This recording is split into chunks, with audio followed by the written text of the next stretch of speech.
muli ang inyong lingkod, si Chef Roy. Ngayon po ay araw po ng linggo, 9 AM po, June 2. Yung pong may nagtatanong po sa akin na ano daw pong ibig sabihin ng salitang hintel. Yung pong hintel ay yung pong panahon po ng mga Israelita. Kung nasa labas ka ng Israel, ang tawag sa sayo ay hintel.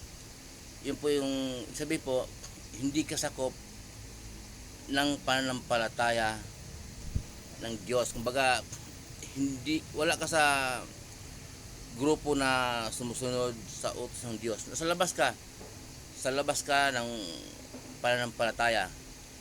At ngayon naman po ay wala na tayo sa Israel, wala na tayo sa mga Hudyo. Ngayon po, panahon na po tayo ng mga Kristiyano. Ibig sabihin ng mga Kristiyano po ay sumusunod kay Jesus. Yung pong pagdating po ng ating Panginoong Jesus, ang pananampalataya pong Kristiyano, yun po ay utos po ng Diyos na sumunod kay Jesus. Kaya Kristiyano na po ang tawag sa mga pananampalataya, hindi na Israel, hindi na Hudyo.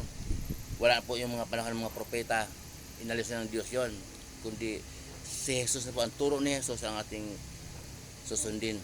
Tungkol naman po sa sinasabi na may nangaral na hindi kailangan ang relihiyon. Ang kailangan daw po ay pakikipagrelasyon sa Diyos. Parang ang gulo po ng salita niya. Nauna kong nabanggit sa inyo na yung pastor niya ni sikat, naka-Amerikana siya, nasa Lunita. Ang mga nakikinig sa kanyang doktrina. Doktrina po ay ibig sabihin ng doktrina ay aral.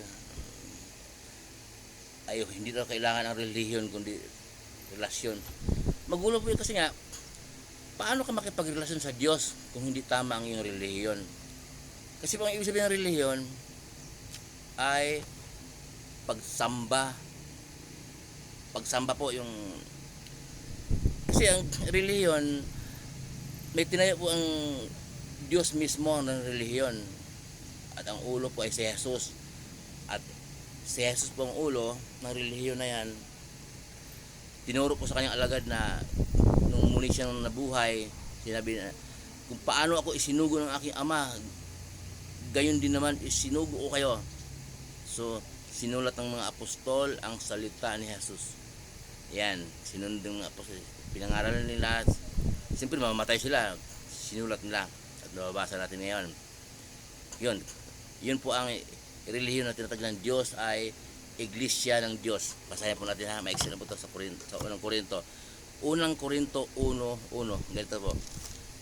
Mula kay Pablo na tinatawag ayon sa kalooban ng Diyos upang maging apostol ni Kristo Jesus, at mula kay Sostines na ating kapatid para sa Iglesia ng Diyos na nasa Korinto. Ayan.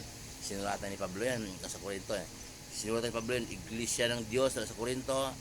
Sinulatan din ni Pablo, Iglesia ng Diyos na sa Galacia, Iglesia ng Diyos na sa Epeso, Iglesia ng Diyos sa Roma. Okay, may Iglesia ng Diyos yun. May relihiyon na tinayo ng Diyos. Yun ay tamang pagsamba sa Diyos. Kaya kung hindi po tamang ating pagsamba sa Diyos, paano tayo makikipagrelasyon sa Kanya? Kaya yung turo na yun na pastor na yun, sikat na pastor na sinasabi ko, hindi raw kailangan ng relihiyon. Ang kailangan daw ang pakipagrelasyon sa Diyos. Paano ka makipagrelasyon sa Diyos kung ang relihiyon may lumulong sa revolto?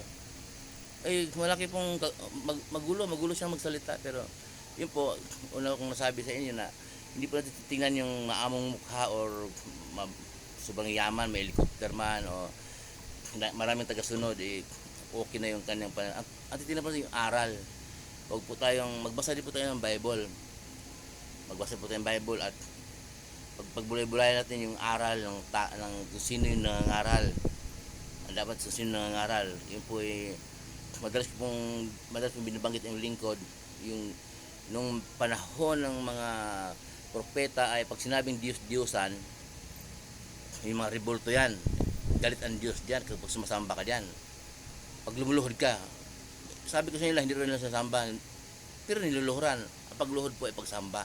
Yumuko ka, pinunasan mo, inaalalayan mo ng bulaklak. Pagsamba po, yun ang sabi ng Diyos. Hindi sabi ni Sheproy ha, sabi ng Diyos. Nakasulat po yan. Ngayon, panahon ni Jesus, pinalawak po. Ang Diyos-Diyosan, yung kahalayan, yung hindi ka sumamba kay Jesus. Kung ano man yung pinagkakaabalahan, yun ang Diyos-Diyosan mo. Marami ng Diyos-Diyosan po ngayon, hindi lang rebulto, pero yung ugat ng lahat na yan, yung pagluhod sa rebulto, yun po ay makakatimot tayo ng galit ng Diyos. Hindi natin, ulit yan, taon-taon. At yung pong sinasabi ng iba na pag ang tao makasalanan, mapupunta sa impyerno, pahihirapan ka ni Satanas. Hindi po siya Satanas magpahirap eh. Kung siya yung unang maano sa impyerno eh. Ginawa ng Diyos ng impyerno para kay Satanas. Kasi siya ang kalaban ng Diyos. Damay na rin yung mga alagad ni Satanas, yung mga hindi sumusunod sa Diyos. Damay na rin doon. Hindi Satanas ang may ranggo sa impyerno, kundi ginawa ng Diyos ang impyerno para kay Satanas. Ang tao ginawa ng Diyos, gusto ng Diyos mamuhay sa daigdig. Pag namatay, makakasama niya ang kaluluwa. Kaso lang, nakikita ng Diyos na talagang makasalanan, hindi sumusunod sa Kanya. Kaya doon, damay na rin mga tao na maraming hindi sumusampalataya sa Diyos. Damay na rin doon sa impyerno. Kasama ni Satanas, sa dagat-dagat apoy, kung yung mga tayong makasalanan, kung hindi natin baguhin at panampalataya, kung hindi natin alam, hindi natin ihingi sa Diyos kung anong tamang panampalataya at tamang pagsamba upang magkaroon tayo ng relasyon sa Diyos. Yung relasyon talaga na parang relasyon talaga yung malakas ako sa Kanya dahil may relasyon ako. Meron din ganun eh, palakasan din. Ay, meron ding panalangin kasi na hindi narinig ng Diyos, so hindi ka malakas sa Diyos.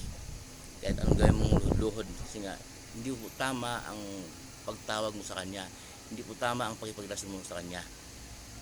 Muli po ang iyong lingkod, si Chef Roy. Ingatan po kayo ng Diyos.